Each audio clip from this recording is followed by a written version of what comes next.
Habari za wakati huu mtazamaji wa ITV popote pale ulipo.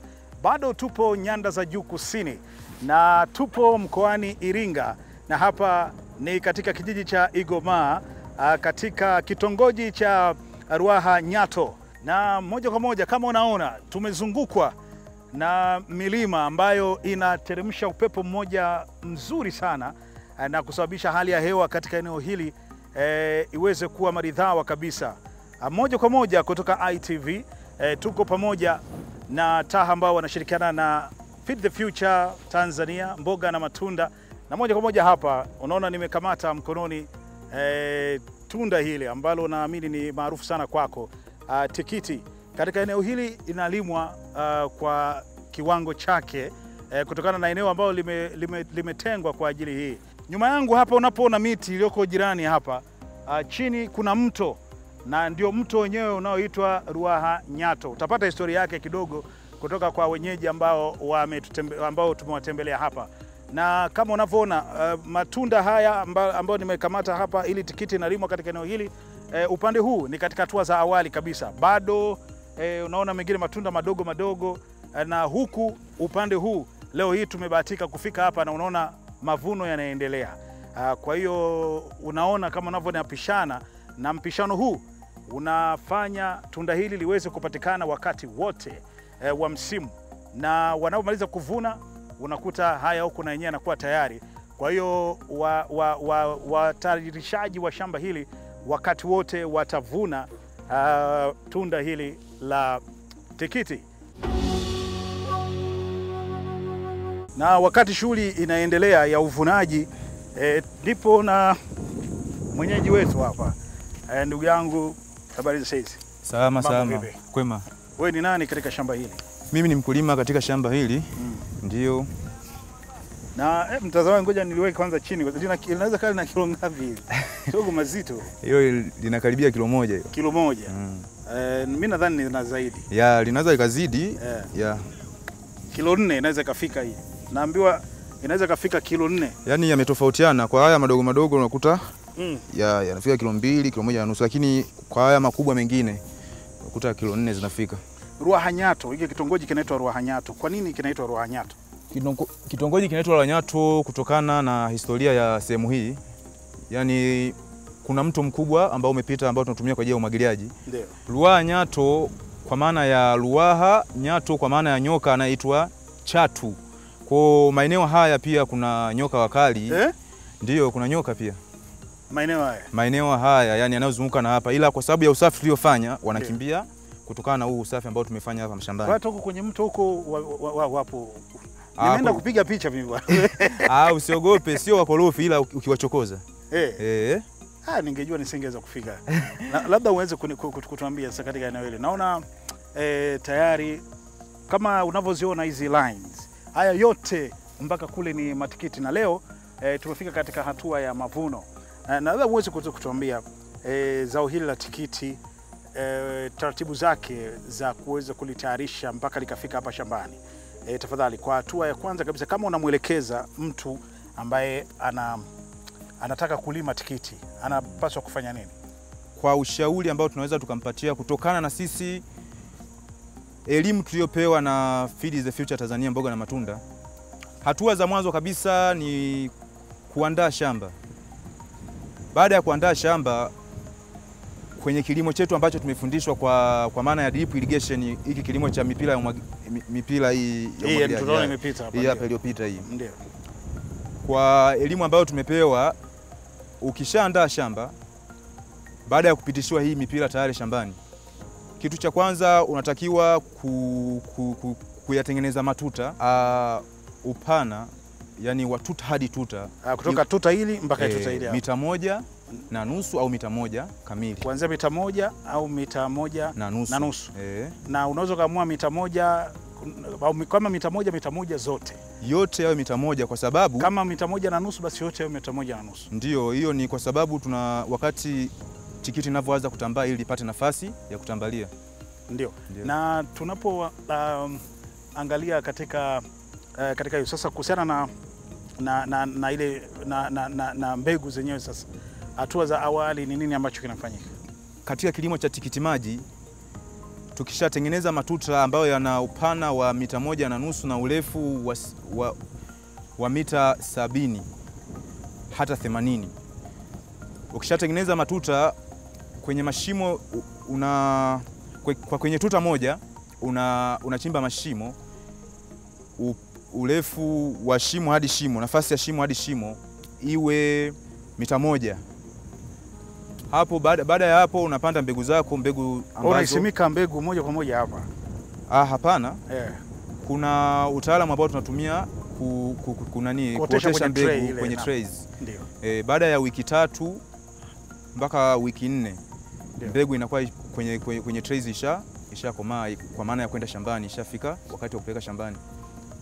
Hiyo wiki 3. Baada ya wiki 3. Na ukishaisimika ukishaileta hapa shambani, baada ya kuleta hapa shambani kuna hatua zinazofuata za umwagiliaji wa maji. Yaani umwagiliaji wa maji ili mbegu iendelee kukua, pamoja na uwekaji wa mbolea. Baada ya kuipeleka shambani hiyo miche, baada ya siku ya kwanza kabisa kuna mbolea ambazo tunazitumia kama starter solution, mbolea za mwanzo ambazo zina viwango vidogo vya virutubisho. Naam, asante sana. Na mtazamaji wa ITV, kama ambavyo unatufuatilia, kipindi ni Shamba Lulu, moja kwa moja kutoka hapa mkoani Iringa, na kama unavyoona shughuli ambayo inaendelea hapa ni uvunaji wa matikiti ambayo unaona yamesheheni katika eneo hili. Leo tumefika, tumebahatika kukuta matikiti yako tayari, na tunaendelea mbele zaidi tukiwa pamoja na Taha, pamoja na Feed the Future Tanzania, mboga na matunda. Na tukiangalia katika eneo hili, ukubwa wa shamba hili ni ukubwa gani? Shamba hili ni nusu ekari. Tumelima tikiti maji na hapa ni kipindi cha mavuno sasa. Na tikiti maji hili linachukua muda gani mpaka limefikia hatua hii leo ya kuvuna? Tikiti maji siku 65 linakuwa tayari limekomaa. 65. Tangu umepanda ile mbegu, umesimika mbegu zile wiki 3 kutoka yani kitaalamu, kutoka siku ya kwanza unaisia mbegu kwenye trays, ndio unahesabu siku 65. Unapata matokeo haya. Au miezi 2.5. Na ukizidisha, kwa mfano hapa leo shughuli ya uvunaji inaendelea. Kwa mfano tutakuja kuzungumza kuhusiana na hali ya soko. Ukikosa soko, labda ni nini ambacho kinafanyika hapa kitakachoendelea? Kama ukikosa soko shambani na mazao yameshafika, kinachofuata ni kuoza. Kwa nafikiri sio rahisi kukosa soko, hata kama kwa bei ambazo ni za kawaida, lazima utapata soko. Msimu huu sasa hivi kwenye mavuno ni msimu wake, ama meenda kidogo tofauti na msimu ili muweze kwenda na soko? Hapana, sisi tunafanya kilimo. Kwa kama tunafanya kilimo, tunahakikisha bidhaa iko sisi sokoni. Kwa muda wote tunazalisha matunda kwa ajili ya watu kuyatumia huko. Hebu naomba utuambie kuhusiana na utaratibu wa utunzaji wa zao hili hapa linapokuwa shambani. Ni nini hasa ambacho kinapaswa kufanyika? Unatunza vipi katika tangu umepanda mpaka hatua ile tunavuna? Cha kwanza katika utunzaji, kitu ambacho kinatakiwa ni kujipanga katika uwekezaji shambani, kwa maana ya mitaji, ili ikifika muda usije ukashindwa, yani ukawa umefeli kwenye upande wa pesa, alafu mzigo, yani kwa maana ya matunda, yakawa kwenye level za katikati, yakafa kutokana na kushindwa kupata huduma. Sasa naomba uniambie hizo hatua za utunzaji wa tikiti hapa shambani. Toka siku ya kwanza tunapanda tikiti maji. Ina maana kutoka kwenye trays kuja shambani. Siku ya kwanza kabisa tunaweka mbolea ya maji ambayo ni starter solution, ambayo ina virutubisho vidogo vidogo, kwa maana ya NPK yenye virutubisho vidogo vidogo 19. Tukishaweka hiyo mbolea, siku hiyo siku ya kwanza tunapiga dawa ya ukungu pamoja na wadudu, kwa sababu kwa elimu ambayo tumepewa, mmea ukiwa bado mchanga unatakiwa kupewa kinga siku hiyo ya kwanza, kama vile ambavyo mtoto akishazaliwa anapewa chanjo baada ya masaa 24. Na linahitaji maji kiasi gani? Nazungumza kuhusiana na utaratibu wa umwagiliaji. Tikiti maji inahitaji maji mengi katika umwagiliaji wake, lakini kwa mfumo huu wa umwagiliaji wa drip irrigation, endapo utakuwa unamwagilia kila siku, ina maana udongo unakuwa unazidi kupata maji, kwa hiyo inabidi unatakiwa kuzoea, yani udongo unakuwa umeshazoea maji. Na hebu kaa kidogo, tunaweza kutia story pia hata tukiwa tumekaa hivi. Kuna swala moja la nani hapa, linahitaji sana maji. Tikiti inataka sana maji. Kwa mfumo wa maji ulioko hapa mmefanyaje mpaka yanafika hapa, na mto uko mbali hapa? Mfumo wa umwagiliaji ambao tunautumia sisi, tunatumia mashine kuyatoa maji mtoni kuyaleta shambani kwa ajili ya umwagiliaji wa mimea yetu. Tukiachana na hilo, tunaona kwenye mfumo wa matuta, ukienda sehemu zingine tikiti unakuta limelimwa tambarare tu. Wamepanda ndio kwenye lines nini, unaona yameingiliana hivi. Hapa tunaona yako kwenye mistari yameenda hivi. Utaalamu huu wa matuta, licha ya kusema kwamba ndio umefundishwa na Feed the Future Tanzania, mboga na matunda, lakini kabla ya hapo, labda mtu ukilima matikiti kwa tambarare hivyo, usipoweka kwenye njia matuta, kuna shida yoyote hapo? Mama, unaweza kutupa maelezo gani? Yani kwenye kilimo, wakati tunalima sisi hapo nyuma tulikuwa tunatumia, yani kuna njia mbili za kulima tikiti maji kiufupi, kwa maana ya fallow irrigation pamoja na deep irrigation. Fallow irrigation ni kilimo cha umwagiliaji kwa kutumia njia za mifereji, na ndio maana kile kilimo kingine unakuta yameingiliana na kutawanyika, lakini hiki kilimo ni cha kisasa zaidi, na ndio maana unakuta kipo kwenye mistari.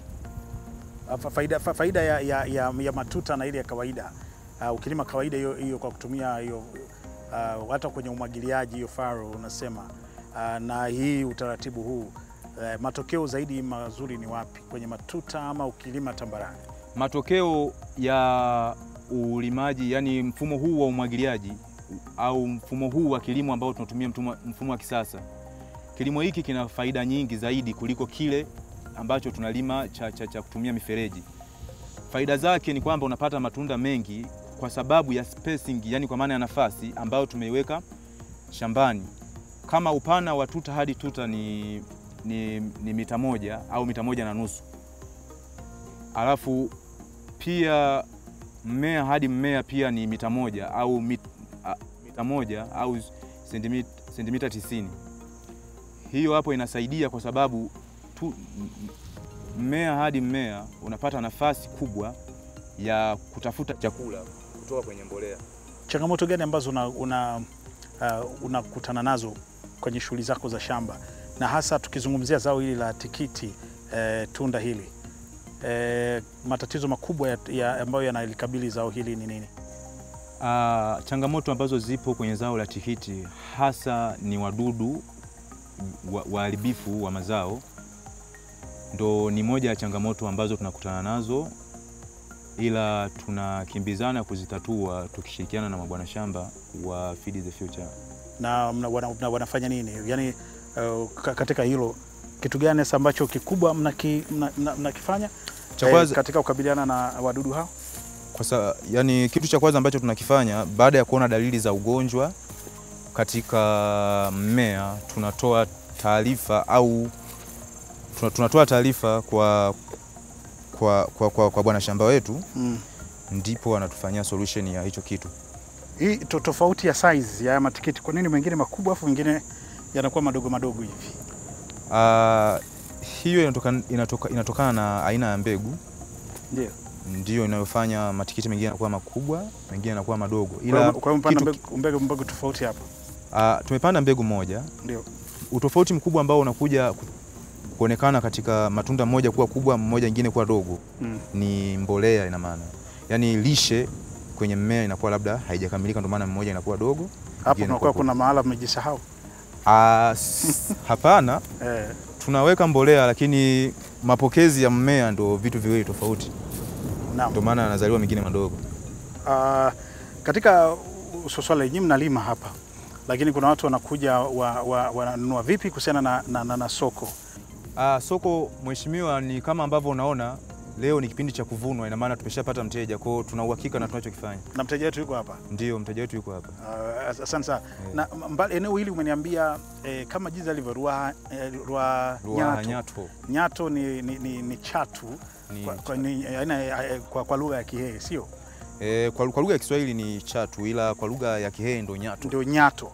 Kwa mbali na wanyama hao hatari kama nyoka hao ambao wako katika eneo hili, vipi kuhusiana na kama ngedere hivi, nyani ambao, kwa sababu naona kuna miti mingi hapa, wanapenda kula matunda na kuharibu. Vipi katika eneo lenu hili na mnakabiliana vipi na wanyama hao?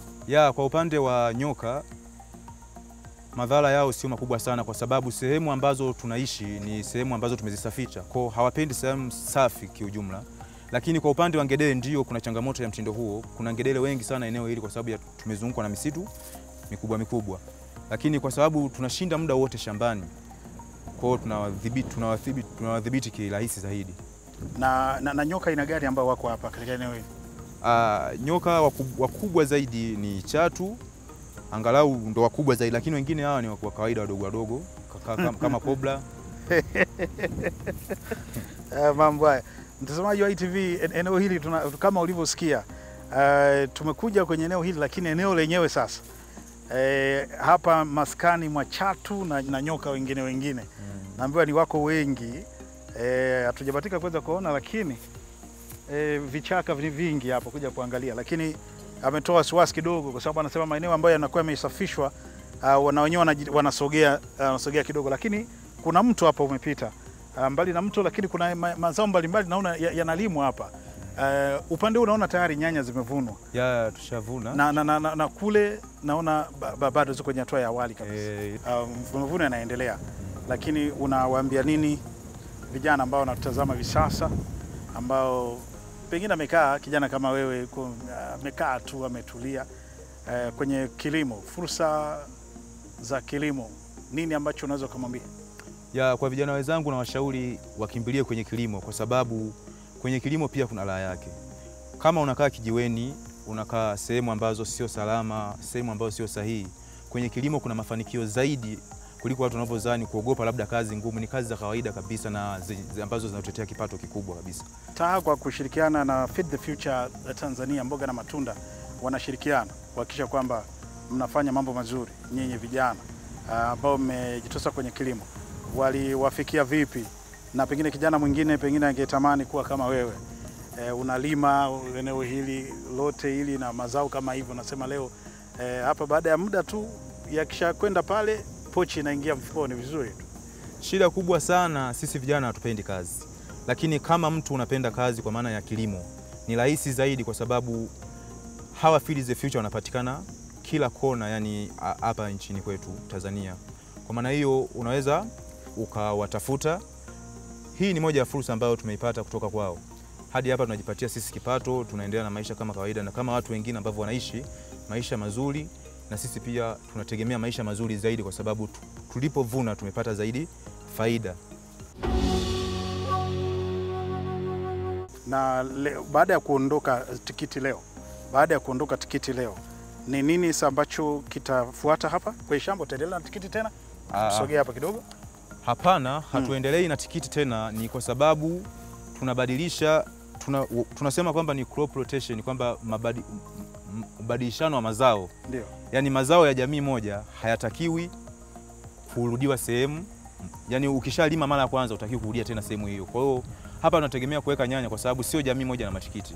Mimi nakushukuru sana bwana. Asante sana. Asante sana ndugu yangu. Kazi njema. Kila laheri. Asante. Na mtazamaji wa ITV, ni mkulima wetu ambaye tumefika katika shamba lake hili katika kijiji hiki cha Igoma, kitongoji cha Ruaha Nyato. Katika eneo hili kilimo kinafanyika cha matikiti kama mweza kuona, lakini si matikiti tu, lakini pia kuna nyanya na bamia na hoho na mboga katika eneo hili kwa wingi kabisa. Na kama unaona leo hatua ambayo inaendelea hapa ni ya uvunaji, na tayari mteja amepatikana kwa matikiti haya na yanachukuliwa kwa ajili ya kwenda sokoni. Baada ya mapumziko mafupi tutapata nafasi ya kuweza kumsikia mteja ambaye amekuja kununua matikiti katika shamba hili. Na mtazamaji, tunaendelea na kipindi chetu cha Shamba Lulu kutoka hapa ITV Super Brand Afrika Mashariki, kwa kushirikiana na Taha pamoja na Feed the Future Tanzania, mboga na matunda. Na tulizungumza na mkulima na nimekuambia mavuno yanaendelea sasa hivi. Haya mavuno yanaenda wapi? Tayari mteja amepatikana. Naitwa Daniel Nyondo. Daniel Nyondo. Ni nani ambaye alikutonya kwamba eneo hili kuna bidhaa ambayo unahitaji? Okay. Mimi hapa sio mara ya kwanza kufika. Ndio. Nimefika hapa zaidi ya mara 2. Kwa maana huwa nafanya survey kwenye maeneo mbalimbali kupitia kwa wakulima, yani kwamba kuna uko na matunda, mboga na nini, huwa sehemu nyingi wanaenda. Kwa hiyo hapa nimekuja zaidi ya mara 2 kuja kuangalia matunda yamefikia kiwango gani, na mpaka leo ilivyofikia siku ya kuchumi, litakuwa tuchume jana, lakini ilivyofika leo ndo kama hivi niko hapa. Wakulima wengi wanalalamika kwamba wafanya biashara ambao wanakuja kununua matunda ama bidhaa zao za shambani huwa wanawalalia moja kwa moja wakitoka huko, na wakati mwingine hapo katikati kuna watu wakati wanaitwa madalali. Wewe unazungumziaje utaratibu wa wewe kama mfanyabiashara unakuja moja kwa moja shambani kununua kwa mkulima? Ndio maana mimi asilimia kubwa baada ya kuwapata wataalamu wa mboga na matunda, wakawa wananipa taarifa kupitia afisa masoko wao Mweru kwamba bwana, huko kuna matunda na kwenda kuyaona. Nikishayaona mimi naongea na vikundi moja kwa moja, wenye kikundi husika tunafanya biashara bila kupitia dalali. Lakini mara nyingine kuna wakulima wengine ambao huwa wananipigia simu moja kwa moja, naenda mwenyewe bila kutumia dalali. Lakini kwa kiasi ambacho unakichukua hapa, pengine unadhani kuna faida utaweza kuipata ama kulingana na bei ambayo utakuwa umechukua? Tafadhali tuwapishe wengine ambao wanaendelea kuchukua matunda hapa. Ni kwamba siku zote mimi kuna kauli moja ambayo huwa naitumia, huwa nasema hasara na faida ni mtu na mdogo wake, ambavyo vinaenda pamoja. Kwa hiyo kwamba unaweza ukapata faida leo, lakini kesho kwenye shamba lingine ukapata hasara hivyo hivyo. Napenda sana kuambia wakulima pia wafanyabiashara wadogo hawa kitu ambacho tuzingatie sana, uaminifu. Kwa sababu uaminifu usipokuwepo kati ya mkulima na mfanyabiashara, wakati mwingine unaweza ukafanya kitu ambacho hakijakaa vizuri. Zungumzia hapo mwanzo ukasema kuna mtu anaitwa dalali, kwamba hao madalali 90% ukimuingiza kwenye formula ya biashara akawepo pale katikati, anakuambia mnunuzi uongo, anamwambia mkulima uongo. Baadaye mnatengeneza kitu ambacho hakipo. Hata mteja mwingine ambaye alitegemea labda aje anunue kwako kwamba atengeneze juisi au atembeze huko aweke kwenye kibanda chake, ni kwamba anashindwa kwa sababu ataogopa, kwa sababu pale mahali wanauza bei kubwa. Kwa nini uliamua kufanya biashara hii ya mboga na matunda?